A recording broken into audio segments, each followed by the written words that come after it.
নমস্কার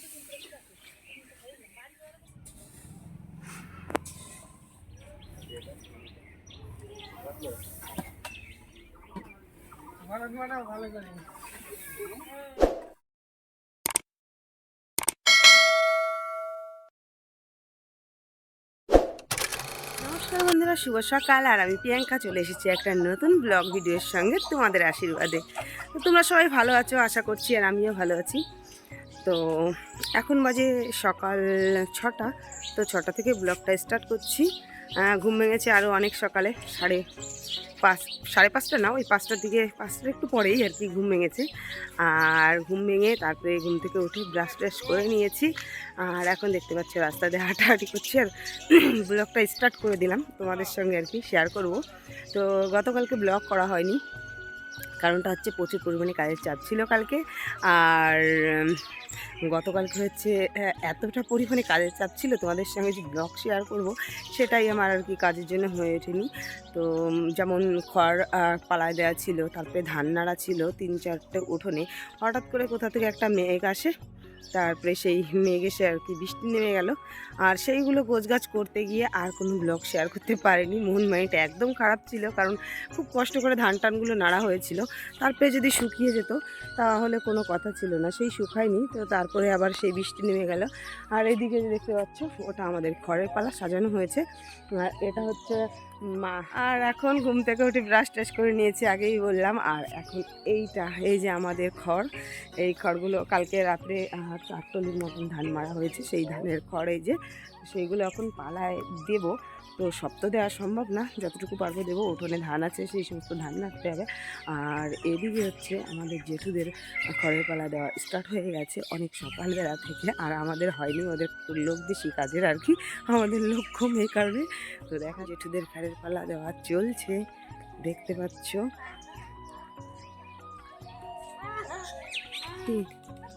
এই জেঠুদের খড়ের পালা দেওয়া চলছে, বৌদি আর দাদা খড় উঠিয়ে দিচ্ছে, এদিকে ভাইপো মাথায় করে নিয়ে যাচ্ছে, আর দাদা খড়ের পালায় আছে।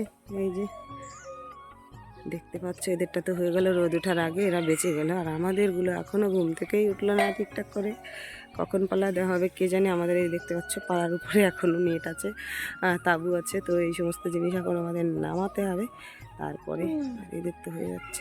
ভালো হলো, তোদের তো আগে আগে হয়ে গেল, আমাদেরটা ধরে দিস। তো বন্ধুরা, এই যে তাঁবুর উপর থেকে নেট ফেলছি, এখন এই তাঁবুগুলো নামাবো। বাবা সকালবেলা ঘুম থেকে উঠে হাত মুখ দিয়ে চলে গেছিলো বাজারে, আর বাজার থেকে 2 রকমের মাছ নিয়ে এসেছে। এক রকমের মাছ দেখলাম কেটে নিয়ে এসেছে, আর এক রকমের না কেটেই নিয়ে এসেছে। সঙ্গে রোজকার রুটিন যেটা লুচি পরোটা নিয়ে এসেছে, আর ওদিকে নিয়ে এসেছে পুঁই শাক। তো ওই যে দিদি লুচি তরকারিটা হাতে নিয়ে নিল মাম্মামের কাছে আর সোনাক্ষীর কাছে দেওয়ার জন্য, আর এদিকে আমি শাকগুলো নিয়ে নিলাম। তারপরে হচ্ছে এখানে পুচকু বাবাকে নিয়ে একটু সকালবেলা হাঁটাহাঁটি করছিলাম, যেহেতু গোটা দিন ওই ধুলোবালির কাজবাজ করি, তো ওকে আর কোলে নেওয়া হয় না। তো সকালবেলা তো এখনও ধুলোবালির কাজে এখনও হাত দিইনি, মানে ওই ধান খাড়ের কাজে এখনও হাত দিইনি, এই কারণে ভাবলাম পুচকু বাবাকে ঘোরাফেরা করছিলাম। আর ওদিকে তারপরে হচ্ছে আজকে আমরা খড়ের পালা দিব। তো আজকে বললে ভুল হবে, গত 2 দিনও দিয়েছি। তো যে কথা সেই কাজ, চলে এসেছি খড়ের পালা দেওয়ার জন্য। আমি, মা, বড়দি, দাদা, বাবা মিলে। তো এখানে দেখতে পাচ্ছ বাবা খড়ের পালায় উঠে গেছে, আর ওদিকে দাদা বোঝা নিয়ে দিচ্ছিল খড়ের পালায়, আর এদিকে মা, আমি, দিদি আর কি চটে ভরে ভরে বেঁধে বেঁধে দিচ্ছিলাম। ওদিকে 2জন লেবার আসার কথা আছে আজকে, 2টো দিদিভাই আসবে, কিন্তু ওরা এখনও এসে পৌঁছায়নি। যেহেতু সকাল সকাল খড়ের কাজটা করলে একটু ভালো হয়, তোমরা সবাই জানো, যারা কৃষক, যারা চাষবাস করো, যাদের বাড়িতে জমি আছে, তো সবাই জানো কম বেশি।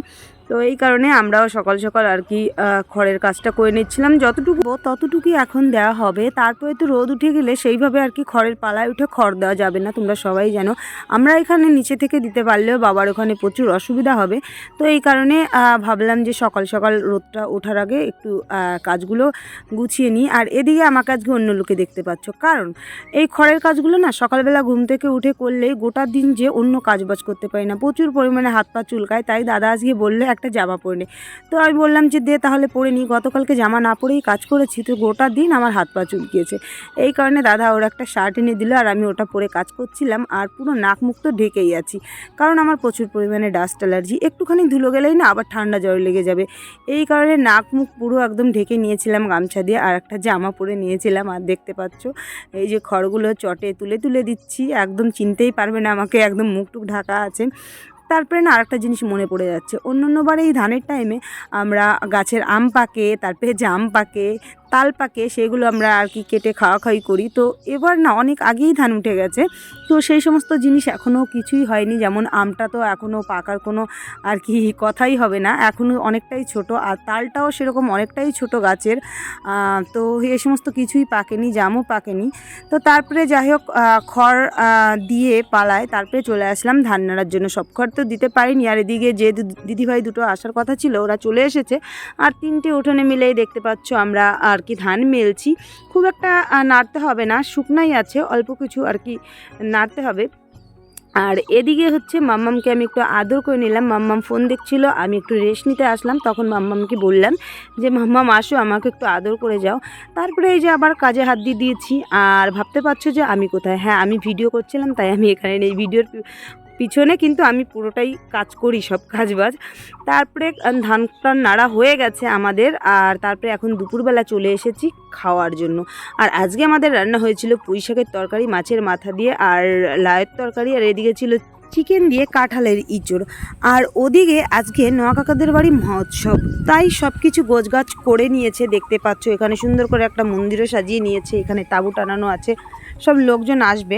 আর এদিকে কিন্তু কাজের চাপ প্রচুর পরিমাণ, তাই অনেকটা বেলা গড়িয়ে গেলেও লোকজন এখনও আসেনি। আর এই মহোৎসবের ভিডিওটা আমি আজকে তোমাদের সঙ্গে শেয়ার করব না, নেক্সট ভিডিওতে এই মহোৎসবের ভিডিওর শেয়ার করব তোমাদের, কারণ না হলে ভিডিওটা অনেকটা লম্বা হয়ে যাবে, আর সেই ভিডিওটা দেখতে তোমরা পছন্দ করবে না। এই কারণে আমি ভাবলাম যে এটা আলাদা পার্টে করে দিই, আর মহোৎসবের ভিডিওটা সেটা আমি আলাদা পার্টে করব। তো সেটার জন্য দেখার জন্য তোমরা আর কি অপেক্ষা করো। এদিকে দেখতে পাচ্ছ আমাদেরও কাজবাজ বাড়িতে প্রচুর পরিমাণে ধান খান নেওয়া, তো তার মাঝখানেই আবার এদিকে আসছি ওদিকেও দেখছি। তারপরে বিকেলবেলা আজকে আমাদের কপালটা অনেক ভালো, কারণ হচ্ছে আমাদের লেবারগুলো আজকে তাড়াতাড়ি জমি থেকে চলে এসেছে। আর আসলে পরে দেখতে পাচ্ছ 3টে উঠোনে আমাদের ধান মেলা ছিল, তো আজকে এই ধানগুলো ওজন করে ওদের নেবে, তারপরে আমাদের হচ্ছে গোলাতে তুলবে। তো ওরা আগে আগে চলে আসার কারণে বললাম যে দাদা তোমরা একটু ধানগুলো জড়ো করে দাও, তাহলে আমাদের একটু সুবিধা হবে। আর ওদিকে বাবা যে দিদিভাই দুটোকে নেওয়া হয়েছিল ওনাদের নিয়ে আর হচ্ছে দাদাকে নিয়ে চলে গেছে খড়ের পালা দিতে। এখানে আমি আর দিদি ছিলাম। আর এই যে দেখতে পাচ্ছ আমাদের বাড়ির মালিকিনি হয়ে গেছে, গিন্নি হয়ে গেছে আজকে, কারণ বাবা তো এখানে নেই। আর এই ধানগুলো মাপা হচ্ছিল, ওজন দিচ্ছিল আর কি, সেই সমস্তই দিদি আর কি দেখাশোনা করছিল, কত হচ্ছে কত কি সেইগুলো দিদি বসে বসে দেখছিল আর আর কি গুনাগুনি করছিল। আর আমিও ভাবলাম যে তোমাদের সঙ্গে সেই জিনিসগুলো একটু শেয়ার করি। আর ওদিকে তো আমাদের খড়ের পালা দেওয়া চলছে, সেইটা আর তোমাদের সঙ্গে এখন শেয়ার করলাম না। দেখো একদম বাড়ির মালিকিনের মতন কোমরে হাত দিয়ে দাঁড়িয়ে সেই গোনাগুলো দেখছিল। তারপরে দাদা চলে গেছিলো বাজারে, বাজার থেকে খাবার নিয়ে এসেছে, সবাই মিলে খাচ্ছি। তো ভিডিওটা এখানে শেষ করছি, দেখা হচ্ছে নতুন ভিডিওর সঙ্গে।